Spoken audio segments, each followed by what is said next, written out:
Infinite पाठशाला में आपका स्वागत है। कभी सोचा है आपने कि अप्रैल 2026 से जिस तरह से हम अपने बैंक खाते इस्तेमाल करते हैं वो हमेशा हमेशा के लिए बदलने वाला है।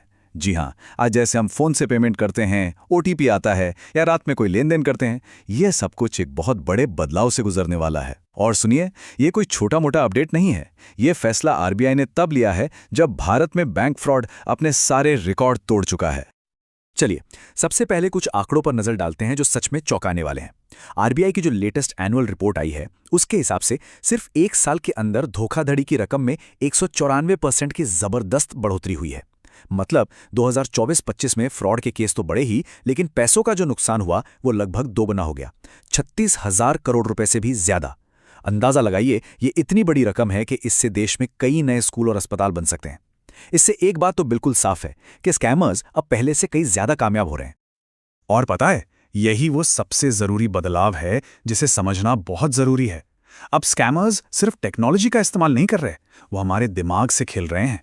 वो किसी भी तरह आपका भरोसा जीतना चाहते हैं, क्योंकि वो जानते हैं कि एक बार आपने उन पर यकीन कर लिया तो सबसे बड़ी गलती हो जाती है। अब निशाना आपका फोन नहीं रहा, अब निशाना आपका भरोसा है। तो आज हम इन सभी पहलुओं को एक एक करके समझेंगे, ताकि आने वाले इन बड़े बदलावों के लिए हम और आप पूरी तरह से तैयार रह सकें। तो चलिए, इसमें थोड़ा और गहराई से उतरते हैं। देखिए, वो पुराने दिन गए जब सिर्फ एक अनजान लिंक पर क्लिक करने से फ्रॉड हो जाता था। आज के स्कैमर्स इतने हाई टेक तरीके अपना रहे हैं कि उनसे बचने के लिए हमें भी एक नए लेवल की सुरक्षा की जरूरत है। आजकल स्कैमर्स के तरीके बहुत शातिर हो गए हैं। कुछ लोग एनीडेस्क जैसी स्क्रीन शेयरिंग ऐप्स के जरिए आपके फोन का पूरा एक्सेस ले लेते हैं। कुछ लोग बिल्कुल असली लगने वाले नकली कस्टमर केयर नंबर से आपको कॉल करते हैं। और जो सबसे खतरनाक है, वो है डीप फेक वॉइस टेक्नोलॉजी, जिसमें वो आपके किसी परिवार के सदस्य की आवाज की नकल करके आपसे बात कर सकते हैं। सोचिए जरा, कुछ तो ऐसे मैलवेयर भी इंस्टॉल कर देते हैं जो आपके फोन के मैसेज तक पढ़ लेते हैं। अब इन बढ़ते खतरों को देखते हुए आरबीआई ने एक जबरदस्त और बड़ा समाधान तैयार किया है। 1 अप्रैल 2026 से 8 नए सुरक्षा नियम लागू होने जा रहे हैं जो हमारे डिजिटल लेन देन के तरीके को पूरी तरह से बदल कर रख देंगे। और हाँ, ये समझना बहुत जरूरी है कि ये बदलाव किसी एक बैंक या एक ऐप तक सीमित नहीं है। ये पूरे सिस्टम में एक बहुत बड़ा सुधार है।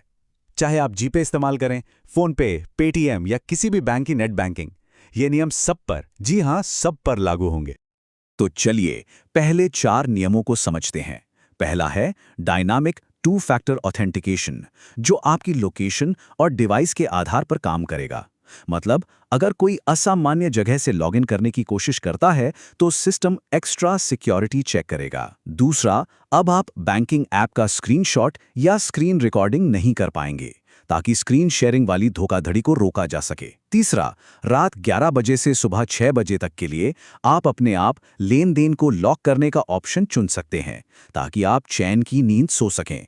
और चौथा, अगर आपके फोन में कोई भी संदिग्ध ऐप है तो आपका बैंकिंग ऐप अपने आप काम करना बंद कर देगा। अब इस स्लाइड में जो सबसे दिलचस्प बात है वो ये है कि हमारा ऑथेंटिकेशन का तरीका कैसे बदल रहा है। अभी हम क्या करते हैं, एसएमएस पर एक ओटीपी आता है, उस पर निर्भर रहते हैं, जो उतना सुरक्षित नहीं है। लेकिन नई प्रणाली डायनामिक होगी। ये आपकी लोकेशन, आपकी डिवाइस और आपके पेमेंट करने के तरीके को समझेगी। मान लीजिए आप रोज मुंबई से पेमेंट करते हैं और अचानक दिल्ली से कोई ट्रांजैक्शन होता है, तो सिस्टम तुरंत अतिरिक्त पुष्टि मांगेगा। चलिए, अगले 4 नियमों को देखते हैं। 5वां, ओटीपी सिस्टम पूरी तरह से बदल जाएगा। अब एसएमएस पर ओटीपी नहीं आएगा, बल्कि ऐप के अंदर ही एक एन्क्रिप्टेड ओटीपी मिलेगा, जिसे हैक करना लगभग नामुमकिन होगा। छठा, अगर आप कोई असामान्य भुगतान करते हैं तो ऐप आपसे एक एक्स्ट्रा सवाल पूछेगा, जैसे क्या आप वाकई ये भुगतान करना चाहते हैं। 7वां, बिहेवियरल बायोमेट्रिक्स का इस्तेमाल होगा, जिसके बारे में हम अगली स्लाइड में और जानेंगे। और 8वां, बड़े लेन देन के लिए आपका फिंगरप्रिंट या फेस आईडी जरूरी हो सकता है। अब बिहेवियरल बायोमेट्रिक्स सुनने में थोड़ा मुश्किल लगता है ना? लेकिन ये एक बहुत ही शानदार तकनीक है।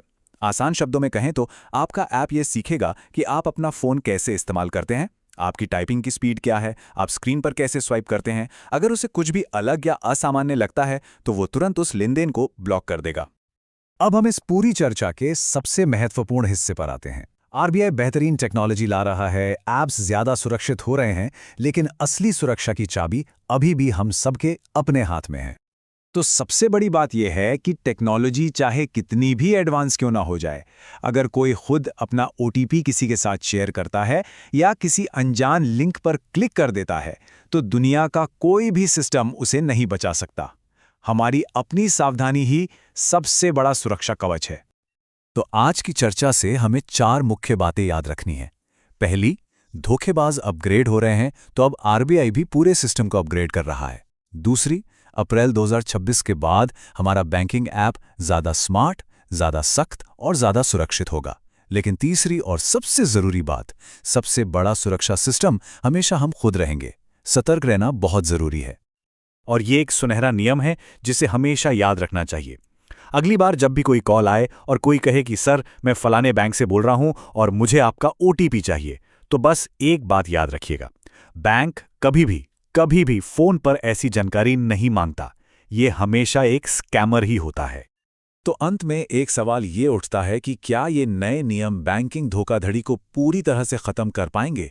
ये एक ऐसा सवाल है जो हमें सोचने पर मजबूर करता है कि सुरक्षा और धोखाधड़ी के बीच ये लड़ाई शायद हमेशा चलती रहेगी, और इसमें हमारी अपनी भूमिका सबसे ज्यादा अहम है। देखने के लिए धन्यवाद। हमारे साथ बने रहें।